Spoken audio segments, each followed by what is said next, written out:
Hola, ¿qué tal? ¿Cómo están? El tema que vamos a ver el día de hoy es aplicaciones de la epidemiología y relaciones con otras disciplinas y ciencias.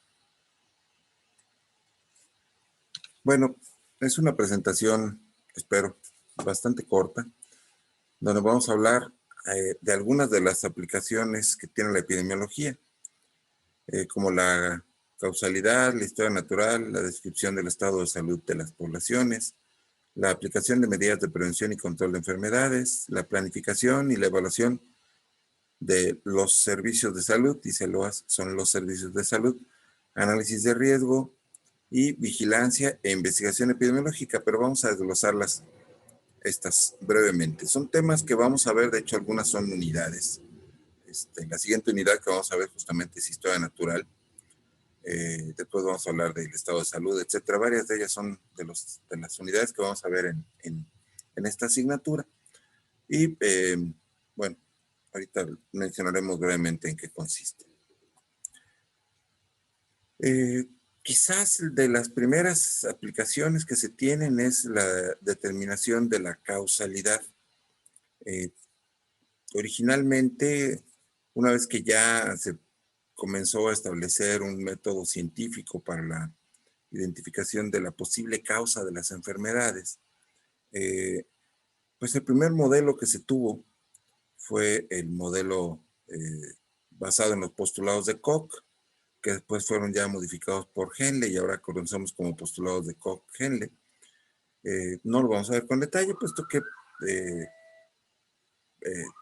una patrulla, ambulancia, no sé qué por ahí. Bueno, puesto que para eso vamos a tener una unidad específica donde hablamos de causalidad. Simplemente hablemos que estos postulados están enfocados a identificar fundamentalmente un agente causal, ¿sí? Son totalmente determinísticos, es decir, si está presente el agente, pues entonces esa es la causa. Y si no está presente, no puede serlo, ¿sí? Es un criterio muy rígido. Recordemos que Roberto Koch era alemán, con una mentalidad mucho más dicotómica, o sí o no, ¿sí? Después ya vienen los criterios de Bradford Hill, de los cuales también hablaremos. Haremos un desglose de qué consisten estos criterios para determinar la causa de una enfermedad, que es ya un enfoque un poco más integracionista de todos los posibles factores. Y finalmente, en los años 70 del siglo pasado, surgieron los postulados de Evans, ya con un enfoque totalmente epidemiológico, mucho menos microbiológico, en donde se acepta ya no, si está presente esa es la causa y si no está presente no lo es, sino acepta que hay condiciones en las cuales, aunque esté presente la gente, no se va a manifestar la enfermedad. Y por otro lado vamos a tener la enfermedad, aunque no hayamos podido demostrar la infección en muchos casos. Entonces se establece ya no por sí o no, sino él maneja un rango de proporciones. Ya hablaremos en su momento de cuáles son los postulados de Evans, pero él siempre se refiere a que si el agente está presente en la mayor parte de los individuos que estuvieron expuestos a un determinado factor, el factor, mejor dicho, si la enfermedad se presenta más veces en aquellos individuos que estuvieron expuestos a un determinado factor, es probable que ese factor sea el factor causal. Y así sucesivamente, los desglosaremos más adelante. Pero es una de las actividades que vamos a hacer nosotros en epidemiología. Otra de ellas, cuando ya identificamos cuál es el posible agente, pues es tratar de explicar la historia natural de la enfermedad. Lo vamos a ver en la siguiente unidad justamente. De hecho, en la siguiente sesión empezamos a ver historia natural de la enfermedad, pero por lo pronto lo definimos como la serie de eventos que ocurren de manera natural para que una enfermedad se presente. Y cuando decimos de manera natural, por ahí dicen de repente, sin que haya una intervención humana. Bueno, hay enfermedades que son ocasionadas por la intervención humana, pero a lo que se refieren es que sin que haya una intervención humana intencionada de por medio, ¿sí? Muchas de las enfermedades son iatrogenias y bueno, o sea, son causadas por descuidos humanos o por posibles tratamientos mal utilizados, etcétera. Pues es parte de la historia natural de la enfermedad, aunque nos suene antinatural hablar de que un tratamiento puede ser la causa de una enfermedad. Bueno, pues estamos hablando de qué manera, de manera natural, o cómo ocurre de manera natural una enfermedad, ¿sí? Y entonces esta historia natural describe, insisto, lo vamos a ver más adelante, describe el periodo prepatogénico, divide la historia en dos, es decir, lo que ocurre en la tríada epidemiológica, que es el agente, el hospedador y el ambiente, sin que ocurra la enfermedad, y luego empieza a ocurrir la enfermedad a partir de un estímulo o factor desencadenante, empieza a desarrollarse, lo desglosaremos más adelante, hasta que rebasa este horizonte clínico, es decir, se empieza a manifestar clínicamente la enfermedad con la aparición de los primeros signos o síntomas, dependiendo si un humano puede haber síntomas, una enfermedad que puede ser avanzada, cronicidad, incapacidad y muerte. No quiere decir que todas las enfermedades van a terminar en muerte, pero son escenarios posibles en algunas de las enfermedades, ¿sí? Todo esto de aquí arriba es el ámbito de estudio de la epidemiología, ¿sí? Y abajo tenemos el ámbito de estudio de la medicina preventiva. Esto es lo que van ustedes a ver en el semestre en que lleven medicina preventiva. Lo vamos a tocar aquí, vamos a hablar brevemente acerca de prevención primaria, que incluye fomento a la salud y protección específica, prevención secundaria, que incluye diagnóstico precoz y tratamiento oportuno, así como limitación del daño, y la prevención terciaria, que es la rehabilitación, es decir, cuando ya hubo una incapacidad y me recupero, cómo le hago para regresar a mi actividad eh, como estudiante, como profesional o lo que sea. Otra de las actividades que vamos a tener que hacer o que tenemos como epidemiólogos o en la epidemiología es la descripción del estado de salud de las poblaciones.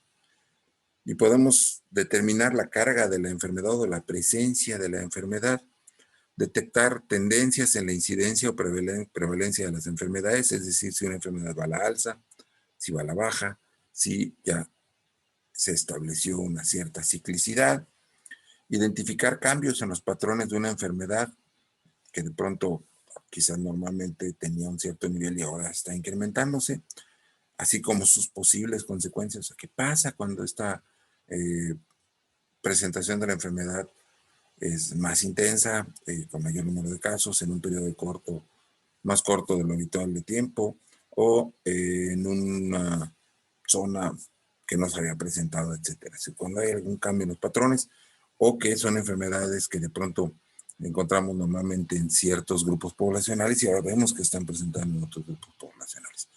Es decir, la epidemiología va a tratar de dar respuesta a esta serie de problemáticas.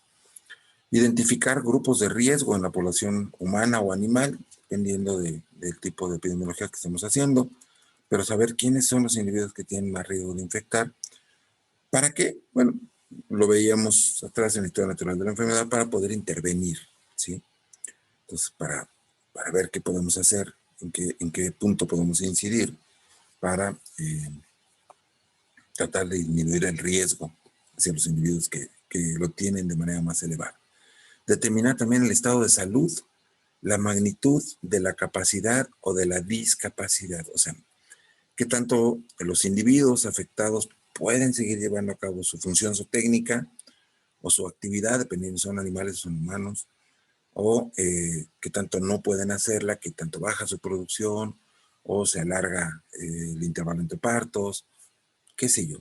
Hay muchas formas en las que las enfermedades afectan y esto es parte de lo que nosotros tendremos que ver como algunas de las actividades de la epidemiología. Aplicación de medidas de prevención y control de enfermedades. Solamente menciono prevención y control, pero por supuesto prevención, control, erradicación de las enfermedades. Y algunas de estas pueden estar enfocadas a remover o eliminar agentes primarios, dependiendo de cuál es el reservorio natural o la fuente de contaminación, cuál es el modo de transmisión y el sitio de acción. Tenemos que conocer cómo es la cadena epidemiológica para saber dónde vamos a poder actuar para eliminar a los agentes o proteger a los seres humanos o a los animales. Dirán ustedes, a ver, pero espérame, la protección de los seres humanos no nos toca porque somos veterinarios. Error, sí nos toca, ¿sí? Les propongo que lean el juramento profesional y que vean en cuántas partes se menciona que nos toca proteger la salud pública. Y hablar de la salud pública es la salud de los seres humanos, ¿sí? Pero también nosotros vamos a proteger la salud animal. Y entonces, por eso hablamos de proteger al humano o al animal, mejorando las condiciones del medio, ¿sí? A partir de medidas como la higiene, pero no solamente la higiene, vamos a ver en su momento también que esto tiene que ver con instalaciones, todo lo que vemos en zootecnia. ¿Se acuerdan del GRAMSE? Genética, reproducción, alimentación, manejo, sanidad y economía. Todo ello podemos mejorarlo, tener mejores condiciones genéticas, mejores de reproducción, alimentación, por supuesto, el manejo, que incluye las instalaciones, si lo sacamos a pastorear o no, si tenemos producción intensiva o sin intensiva, de traspatio, todo esto lo podemos nosotros modificar y vamos a mejorar las condiciones del medio. Aquí se incluye, por supuesto, las acciones relacionadas con el bienestar animal, que también el bienestar animal repercute en la salud animal y por lo tanto es parte de las medidas de prevención y control de enfermedades. Podemos modificar la resistencia y la susceptibilidad de los hospedadores a través de acciones como la inmunización o promoverla a través de la lactancia materna, por ejemplo, o incrementar la resistencia de los microorganismos por utilizar el vigor híbrido, el cruce entre razas, etcétera. Todo esto son acciones en donde nosotros podemos aplicar medidas de prevención que pueden ser generales o que pueden ser específicas. Podemos también modificar el comportamiento, intentar hacerlo tanto de los humanos como de los animales, para impedir o reducir riesgos y promover acciones saludables. Ejemplos: sana distancia, uso de cubrebocas, uso de protección en los ojos, lentes, careta, gogles, ¿sí? Lavado de manos. Esto es modificar el comportamiento. Y en nuestros animales, pues que los animales no salgan a la calle, o que si lo hacen no salgan solos, que siempre salgan con una correa, que los podamos nosotros controlar, que los llevemos al veterinario, etcétera, ¿sí? Entonces son acciones en donde nosotros podemos prevenir, controlar y erradicar enfermedades o ayudar a que se erradiquen. Planificación y evaluación de los servicios de salud. Nosotros, si estamos empezando una campaña o un programa, tenemos que planear acciones de salud. Pero probablemente llegamos y recibimos un programa que ya está en funcionamiento. Ustedes llegan a trabajar a una clínica delegacional y analizan qué es lo que se ha hecho en el pasado, hacen una evaluación de las acciones, cuál fue el impacto positivo o negativo, y proponen modificaciones. O bien, están apenas comenzando y tienen que tener una etapa de planeación.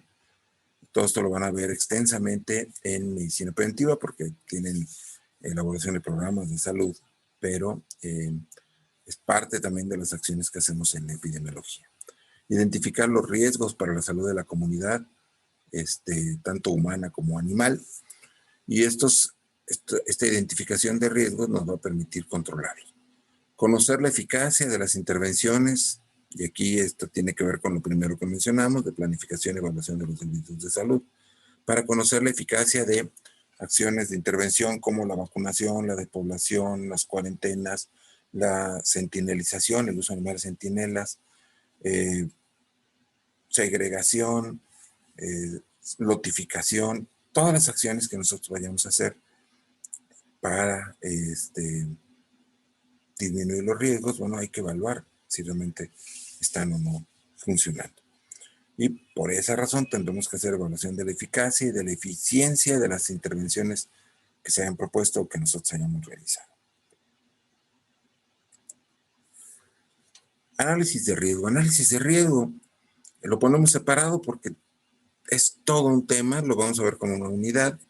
Se divide en 4 etapas que son identificación del peligro, y con esto nos referimos al agente patógeno que esté implicando el riesgo en una acción que vayamos a llevar a cabo, por ejemplo, la importación de un animal o de un producto de origen animal. Y entonces, cuál es el peligro que está asociado a ese producto, a ese animal, a esa leche, a esa carne, ¿sí? Y vamos a tener que hacer una evaluación de riesgo que implica evaluar la probabilidad de que la gente se introduzca, por ejemplo, al país. Hablábamos de fiebre aftosa hace unos días y, bueno, ¿cuál es la probabilidad de que fiebre aftosa llegue? Por ejemplo, el virus de fiebre aftosa llegue a México. ¿Será que ya llegó? ¿Será que ha llegado muchas veces? Es probable, ¿sí? Pero ¿cuál es la probabilidad de que una vez que llegue se establezca? Es decir, que llegue a estar en contacto con animales susceptibles. No es lo mismo, porque a lo mejor llegó a aeropuertos y aquí se decomisó, no pasó nada. O quizá llegó inclusive en un producto a nuestra mesa, nosotros nos comimos todo el producto y como no somos susceptibles al virus, ahí se acabó la historia. O no lo comimos el producto, pero se destruyó y nunca llegó al alcance de un animal susceptible, ¿sí? Todo esto es lo que analiza el análisis de riesgo en el establecimiento. Y una vez que tenemos un animal infectado, ¿cuál es la probabilidad de que se propague? Es decir, que ese animal contagie a otros. Esto va a depender de la densidad de población, si está en contacto con otros animales de la misma especie o animales susceptibles, si en la zona hay inmunidad. Hay una infinidad de factores que se contemplan aquí. La parte más sólida, la parte más pesada, la parte más difícil del análisis de riesgo es la evaluación de riesgo. Lo que sigue es la gestión de riesgo, es decir, nosotros, una vez que terminamos todo lo anterior, identificamos cuáles son las acciones que podemos hacer para disminuir la probabilidad de introducción, de establecimiento y de propagación de la enfermedad. ¿Ok? Y al final, la comunicación del riesgo, es decir, nosotros informamos a quien vaya a tomar la decisión, al tipo que va a comprar el ganado, al gobierno que va a autorizar o no una importación. Este es el riesgo que pase. Por cada 10 toneladas de carne, el riesgo de que venga una contaminada con este virus, 1 kilo de carne, es tal. ¿Okay? Y entonces le asignamos un valor. Esto lo vamos a ver en el capítulo de análisis de riesgo.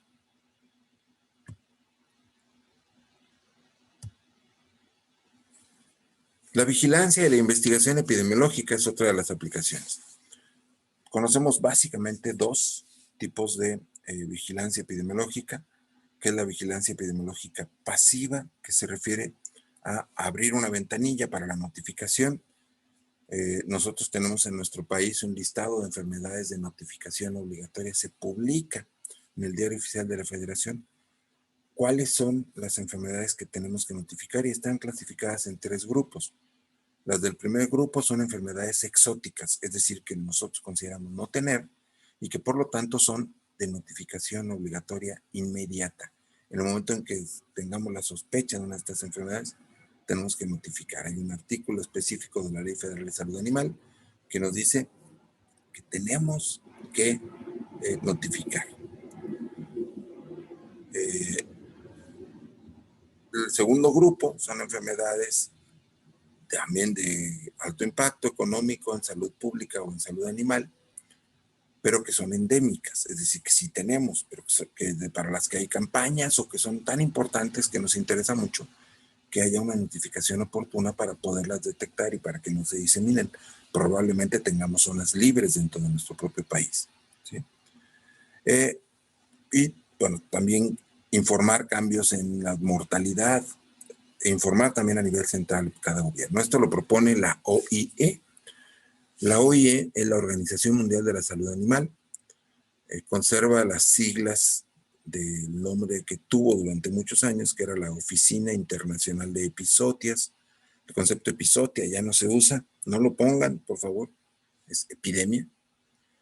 Pero como todo el mundo la conoce como la OIE, pues todavía conserva el logo y las siglas. Entonces, ahora se llama Organización Mundial de Salud Animal o de Sanidad Animal, pero todavía sigue conservando las siglas de OIE. Y bueno, también se establece la vigilancia activa. En el primer caso teníamos una oficina en donde recibíamos notificaciones, es decir, cualquier veterinario, cualquier persona que se dedica a la producción tiene la obligación de notificar al gobierno, al SENASICA específicamente, de la presencia de enfermedades, también el gobierno hace vigilancia activa, es decir, establece muestreos en las poblaciones animales de las especies productivas, de bovinos, ovinos, caprinos, cerdos, aves, principalmente abejas. En todas estas especies hay un listado de enfermedades para las cuales realiza actividades de vigilancia. Y estas actividades de vigilancia activa, estas actividades las puede hacer el gobierno directamente o a través de OASAS, organismos auxiliares de sanidad animal o de salud animal, que son fundamentalmente los comités de fomento y protección pecuaria, de los que hay uno en cada entidad, o comités estatales de sanidad e inocuidad acuícola. A través de esos dos son organismos auxiliares de salud animal y son los que hacen la vigilancia, el muestreo activo, ¿sí? Entonces, vigilancia activa, salir a muestrear. Vigilancia pasiva, abrir una ventanilla de recepción de denuncias o de avisos o de notificación de enfermedades, ¿ok? No mencioné el tercer grupo de la lista de enfermedades de notificación obligatoria, perdón, y en el grupo 2 tampoco dije, pero son enfermedades de notificación obligatoria inmediata también. Entonces tenemos dos, el grupo 1 y el 2 son enfermedades de notificación obligatoria inmediata, la diferencia es que el 1 es de exóticas, el 2 es de enfermedades endémicas, que sí tenemos, ¿sí? Lo vamos a ver con detalle en una unidad específica que tenemos a este respecto.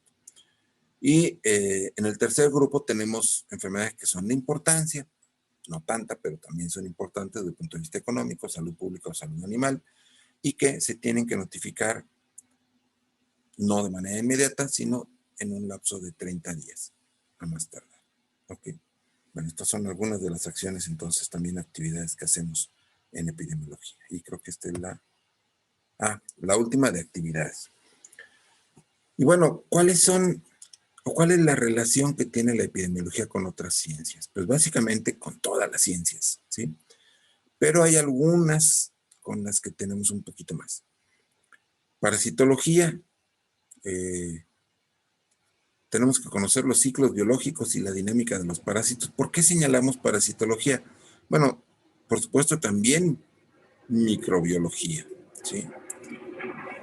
No está en esta lista, pero insisto, la lista puede ser tan grande como se nos pegue la gana, pero particularmente señalamos parasitología porque los ciclos de los parásitos suelen ser más complejos. En el caso de las bacterias y de los virus, normalmente contacto directo o transmisión indirecta a través de alimentos, fomites.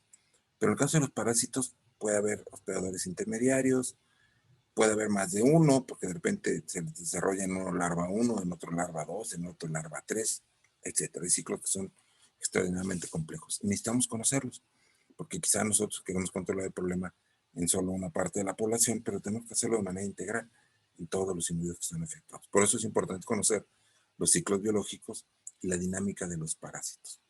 Con respecto a la genética, pues es importante conocer que hay algunas líneas productivas que son resistentes, que otras son susceptibles y cómo podemos jugar nosotros con esto para modificar la resistencia o la susceptibilidad, es decir, que los animales sean menos susceptibles, que sean más resistentes. Nutrición. Si nosotros no damos una nutrición adecuada a nuestros animales, vamos a tener enfermedades carenciales o vamos a predisponer a que se presenten otro tipo de enfermedades en los animales. Estadística, creo que no hay duda. Ya habíamos dicho que la epidemiología es una disciplina o una ciencia que combina el conocimiento biológico con la estadística y con la geografía, por lo menos, ¿sí? En el caso de la estadística, pues para el análisis de datos, para que nosotros podamos identificar tasas, riesgos, razones, proporciones, varios de los datos que vamos a conocer aquí, cálculo de tamaño de muestra, entre muchos otros datos, ¿sí?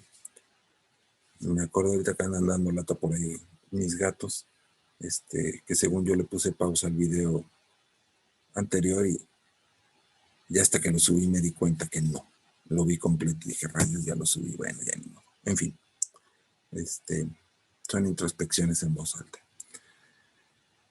Matemáticas. Nosotros vamos a desarrollar modelos matemáticos. Los vamos a ver muy superficialmente cuando veamos análisis de riesgo, pero de hecho la modelización es parte de las actividades que hacemos los epidemiólogos. Les compartiré más adelante un pequeño ejercicio que hicimos un muy buen amigo mío, un gran epidemiólogo, el doctor Asade Neyri Secua, y su servidor, justamente desarrollando un modelo de COVID en la Ciudad de México, un artículo que nos publicaron en la revista de la Asociación Mexicana de Epidemiología Veterinaria hace un par de meses, y les voy a compartir el artículo para que vean que existen modelos, algunos se llaman CIR, otros CEIR, y hay muchos otros, donde se desarrolla la susceptibilidad con la infección, los individuos infectados, hay susceptibles, infectados y resistentes, etcétera, ¿sí? Entonces hay todo un modelo para manejar esto. En fin, y utilizamos modelos matemáticos. La economía, porque finalmente también es importante justificar desde el punto de vista económico el control de las enfermedades. Hay veces en que los datos económicos nos dicen, ¿sabes qué?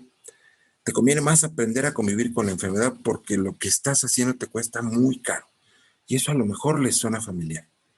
¿Por qué se está permitiendo la apertura de buena parte de las zonas productivas y las actividades económicamente productivas en México y en el mundo cuando estamos en una pandemia en la que ya tenemos 7 meses? Bueno, porque la economía lo reclama.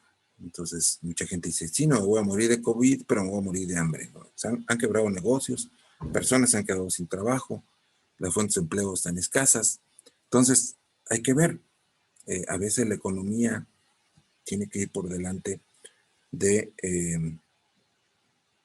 la salud, porque tenemos que ver cuando se afecta a la mayoría por una decisión que a lo mejor no está resultando como deberíamos. Y ya veremos ejemplos también más adelante.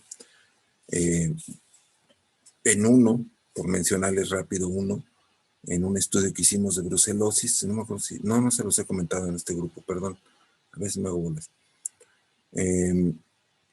Estábamos haciendo un trabajo de tesis hace años con una chica que estaba estudiando, haciendo su tesis conmigo, y visitamos una cuenca lechera muy cercana a la Ciudad de México, tal vez ustedes supongan cuál es, pero encontramos que queríamos trabajar brucelosis, entonces le pedimos a la gente que coordinaba la cuenca, es una cuenca que está organizada, que tienen 120 establos lecheros, no todos funcionan, pero existen 120 establos ahí mismo, es como un condominio de vacas, y preguntamos cuál era el que tenía la tasa más alta de brucelosis. Nos mandaron específicamente a ese, empezamos a trabajar, tenían 30% de brucelosis en ese establo, y en el tiempo que estuvo trabajando esta chica haciendo la tesis, pues coincidió con que llegó una secretaria a hacer el trabajo de oficina. En los establos hay trabajo de oficina.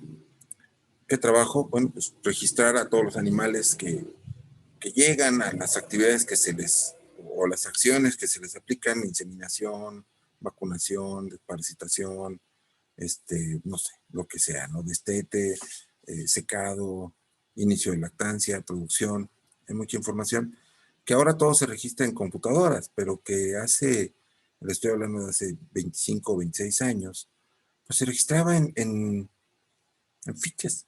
Entonces había una ficha para cada vaca. Y las vacas normalmente han tenido una identificación individual, el arete. Entonces, el número de arete correspondía con cada tarjeta de cada vaca. Esta chica, la secretaria, se dio cuenta que pues había tarjetas que no tenían a ninguna vaca. Había vacas que no tenían arete. Y había vacas que sí tenían arete, pero que no tenían tarjeta. Y entonces le presentó la información al dueño del establo. El dueño del establo dijo, bien, las tarjetas que no tienen vaca, sepáralas, mándalas al archivo muerto. Las vacas que no tienen arete o que tienen arete pero no hay una tarjeta, si no pudiste arrastrar la información, vamos a eliminarlas. Eliminaron todas esas vacas y esas tarjetas, hicieron prueba de brucelosis y de 30% bajó el 3%, solo por una acción meramente administrativa. Entonces, a veces la economía, la administración, pueden ayudarnos a prevenir enfermedades. El orden es parte de las actividades de saneamiento. Tal vez les han dicho en su casa, vamos a sanear tu recámara, ¿sí? y ahora les cuesta más trabajo a los padres de familia sanear la recámara porque están ustedes ahí todo el día. Pero cuando se van a la escuela a veces regresan y de repente notan como que todo está muy limpio y ordenado y no se dan cuenta que quizás 3 pantalones que estaban por ahí abajo de la cama y quién sé cuántos calcetines y muchas cosas que ustedes tenían por ahí ya se fueron a la basura. O a la lavadora y entonces ya está todo limpio, ¿sí? Es parte del saneamiento, es parte de la economía y de la administración, aunque no parezca. En fin, ecología, vimos historia natural de la enfermedad, la vamos a ver, por supuesto, en extenso más adelante, ya lo dije, pero hay 3 factores en la etapa, en el periodo prepatogénico, es decir, antes de que se desarrolle la enfermedad, interactúan 3 individuos, o 3, perdón, 3 entes. Uno que le llamamos el hospedador o huésped, otro que es el agente propiamente dicho. Y hay un ambiente, todo lo que rodea a ambos, inclusive la gente es parte de ese ambiente. ¿Sí? Lo separamos artificialmente nosotros para comprender el fenómeno, pero realmente es el individuo con su ambiente. La tríada podría ser viada, o sea, 2, el individuo, su ambiente y hay factores del ambiente que le dañan. Pues sí, entonces tenemos que conocer la ecología, tenemos que conocer el ambiente que rodea al individuo para entender de qué se va a enfermar, por qué, cómo y cuándo. ¿Sí? Antropología. ¿Por qué la antropología? Bueno, porque hay cuestiones culturales en el ser humano. Dirán ustedes, pero yo no estudié medicina, no me importan los humanos, yo estudié veterinaria. Pues sí, pero tenemos que conocer cultura humana, porque nosotros vamos a tratar con los propietarios de los animales, que son los que nos pagan, ¿ok? Y para ellos trabajamos. Yo sé que muchas veces se idealiza y pensamos que no, pues nosotros trabajamos salvando vidas de los animales. Sí, pero es para un beneficio de un propietario, ya sea por afecto o por producción o por lo que sea, pero alguien tiene que pagar, ¿sí? Y entonces, lograr comprender primero el fenómeno de salud de enfermedad acorde a las características antropológicas y sociales de las personas que trabajan en un determinado lugar o que son propietarias de un individuo, de un animal o de un grupo de animales, eh, hacen que tengamos nosotros que actuar de alguna manera para convencerlos, ¿sí? Todavía hoy, 2020, octubre de 2020, la gente se resiste a operar, a esterilizar a sus perros, porque no, pues pobrecito, ¿cómo lo vamos a castrar? Por lo menos que una vez en la vida sea madre. O sea, son cosas culturales contra las que tenemos que ir y hay que navegar en contra de eso. Tenemos sobrepoblación canina cada vez más controlada, afortunadamente, pero mucho por el machismo, porque ¿cómo vamos a castrar al perro? ¿No? Entonces, hay que castrarlo, hay que operar y hay que lograr convencer. Necesitamos estudiar y conocer parte de la antropología, parte de los patrones culturales. Simplemente cuando llegamos a trabajar a una comunidad, cuando ustedes hagan su servicio social y lleguen a trabajar a un lugar, van a ver que necesitan el apoyo social para poder trabajar, la aceptación social para poder trabajar, o no van a poder. ¿Ok? Y no solamente eso, sino los pueden señalar y los pueden afectar. Acuérdense de fiebre aftosa. ¿Sí? En muchas partes de nuestro país no están tan lejos de el enfoque que se tuvo por ahí en los años 50 en nuestro país. En fin. Y por supuesto, el marco legal en medicina veterinaria, las leyes, las normas, la Ley Federal de Salud Animal, la Ley General de Salud, la Ley de Pesca y Acuacultura Sustentable, la Ley de Equilibrio Ecológico, todas estas leyes, la Constitución de los Estados Unidos Mexicanos, la Ley Federal de Trabajo, los reglamentos a estas leyes, las normas oficiales mexicanas que se están modificando, los acuerdos y otras medidas sanitarias y fitosanitarias, los tratados internacionales, el Tratado de Libre Comercio, el Acuerdo de Medidas Sanitarias y Fitosanitarias de la Organización Mundial de Comercio. Todo esto lo tenemos que conocer. Es que yo no me voy a dedicar yo no voy a trabajar en el gobierno, dicen algunos. A mí no me interesa la ley. Ojo, es muy importante. van a trabajar por su cuenta en un consultorio. ¿Quiénes están para abrir el consultorio? Para que no llegue Senacica y los cierre o los multe o la sanción. ¿Sí? Tenemos que cumplir normas, todos como veterinarios. Aparte, nos comprometemos, juramos cumplir las leyes y normas de nuestro marco legal. Y en epidemiología es de las cosas donde más vigilancia hay estricta de qué podemos y qué no podemos. Pues vamos a llegar a matar a los animales. Ya vimos lo delicado que es este asunto, ¿sí? O no los vamos a matar. A ver, bueno, ¿y con qué argumentos? Ante la ley, si la ley lo establece. Todo esto lo tenemos que conocer, ¿ok? Es parte de las cosas que tenemos que conocer. Y creo que ahora sí esta es la última. Falta nuestro cuestionario. El cuestionario dice, ¿cuáles son las aplicaciones de la epidemiología? Está fácil. Menciona al menos 3 ciencias y disciplinas con las que se relaciona la epidemiología. Vimos ya muchas, ¿sí? Explíquenlo un poquito con sus propias palabras. A lo mejor no lo tienen que buscar en referencia, pueden decirlo con sus propias palabras.